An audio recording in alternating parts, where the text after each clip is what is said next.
I want to say that my husband did not consider himself as a watch designer. He considered himself as an artist who made watches. When he started his job as watch designer, that job did not exist, that profession did not exist.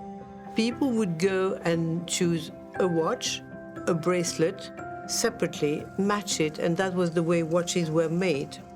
When my husband started to think about doing watches, he considered it as an object, nearly as a sculpture. He saw it as an artist.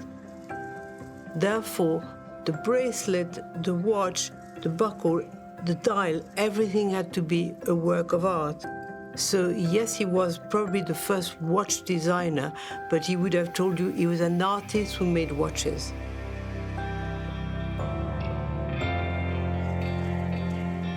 This incredible sports watch was designed by my husband at the request of Mr. Regiro Hattori himself. Mr. Regiro Hattori, who had met him since the 70s, had Gérald come over to Japan many times so that he would give inspirational talks to this Seiko team. And therefore, Gérald considered it an honor to design a very special watch for Seiko and for Mr. Hattori. He then decided to make a watch that was, of course, a sports watch, but special, something that belonged to the tradition that he liked of exceptional timepieces. And the Hattori family always held a very, very special place in my husband's watch, and he so enjoyed working with him. Mr. Hattori's influence on Gérald Genta goes much further than just asking him to create a watch. Gérald Genta existed mostly because Mr. Hattori asked him to create his own brand.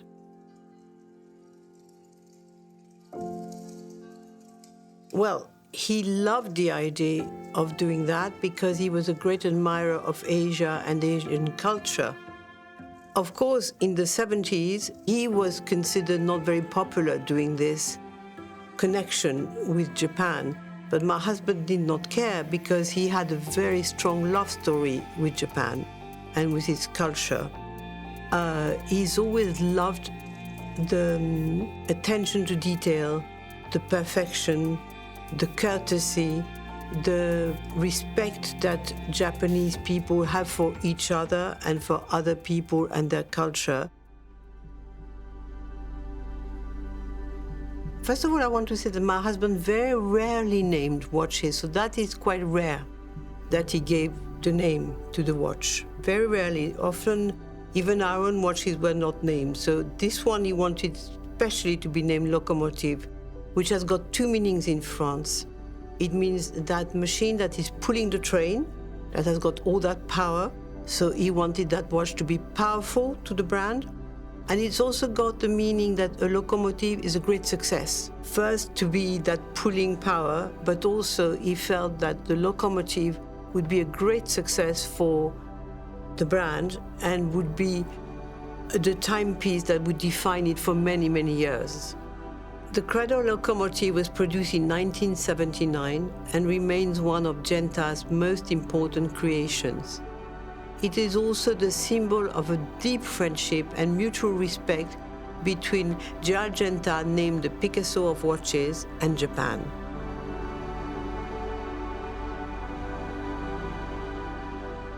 My impression was that he would have loved it because it was made with great respect to his design, with all the subtleties that he had included in this design. It's a very subtle design.